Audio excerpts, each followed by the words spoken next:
In this video, I will tell you about the path array tool of AutoCAD, and for explaining this, I'll use this geometry. Now here we have this simple spline, and that will simply represent the horizon of our ground, and here we have a palm tree block. Now if you want to make multiple copies of this palm tree along this path, then you can use path array, and for similar conditions also you can use the path array. So when you expand this flyout, you'll see this path array tool. Now select it and select the object, which is this one, and now press enter. Now you need to select the path, and here we have this path, so select it, and here we have it. All the objects are now added along that path. Now once again, here also we have the similar options which we have seen in the rectangular and polar array, but in this case there is a slight difference in this number of items.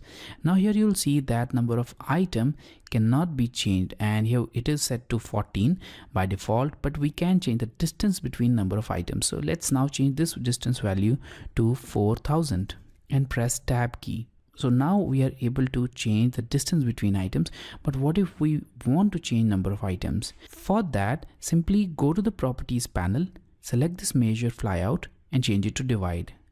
And now you will see that number of items can be changed, but the gap between items cannot be changed. So you can keep any of these options active at a time. So if one of the option is active, the second one will automatically become deactivated.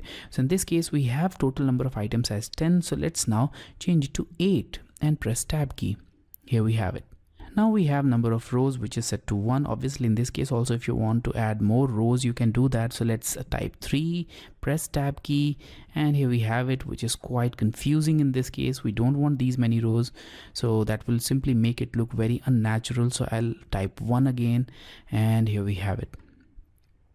Again, the levels that can be added in the Z direction, and we have the associative option. So as long as you keep this associative option checked, you will be able to modify this array even after making it. But in this case, I'll keep it unchecked. Now again, we have the align items option, and using this align items option, you can align all of these objects according to the geometry of this curve. So here, let's say that we don't want to align these objects. We want the same orientation of this initial object or this primary object for all of our copies of this array. For that, simply click on this to uncheck, and now we have all of these objects in the same alignment as the primary object. But if you want to align them according to the geometry, then click on this align items, and here we have it. So I'll keep it aligned. That looks a little bit better. And now I'll close the array. So here we have the final array. Now if you click on any of these objects, they will be individually selected, and they are no longer a part of an array because we have not selected the associative option. So if you want to keep it modifiable, if you want to modify these arrays even after making them, then ensure that associative option is checked. So I'll press escape key, and that's the final array. So this was all about the path array tool of AutoCAD.